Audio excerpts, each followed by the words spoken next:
మీరు ఒక మీటింగ్లో గొలియాతు గురించి దావీదు గురించి చెప్పినప్పుడు పాస్టర్లు ఎంతోమంది చెప్పారు, కానీ వాళ్ళు చెప్పిన దానికంటే పవన్ కళ్యాణ్ గారు చెప్పింది చాలా బాగుందని చెప్పి బైబిల్లో గొలాయత్ అని ఒక బలవంతుడు ఫిలిస్టైన్ ఆర్మీకి అందరి తరపు నుంచి పోరాటం చేయడానికి ఒక అవకాశం ఇస్తారు.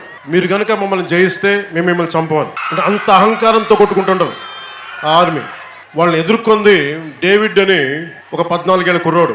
వాళ్ళ దగ్గర కత్తులు, కటార్లు, ఆయుధాలు ఉంటే చిన్న ఉండేలు దెబ్బ, గొర్రెలు కాపురా కుర్రోడు, చిన్న ఒడిసికరం ఉంటుంది కదా, ఒడిసేస్తాం తోడేళ్ళని కొట్టడానికి, ఒడిసి కొరతో కొట్టి చంపేసి. సో జగన్ గారి దృష్టిలో మీరు చెప్తున్నాను, మీకు కురుక్షేత్రం అంటే కురుక్షేత్రం, డేవిడ్ అండ్ గొలాయత్ అంటే డేవిడ్ అండ్ గొలాయత్, చాయిస్ మీది. మీరు ఒక్క మాట చెప్తే కొన్ని లక్షల మంది కదిలించబడతారండి. మీరు దయతో క్రైస్తవులకు నేను అండగా ఉన్నాను మీరు ఒక మాట చెప్తే ఈరోజు మేమే కాదండి, లక్షల మంది ప్రజలతో పాటు విశ్వాసులతో పాటు క్రైస్తవ నాయకులు, పాస్టర్లు అందరూ కూడా మేము వెనకాలకు వచ్చేస్తారు సార్.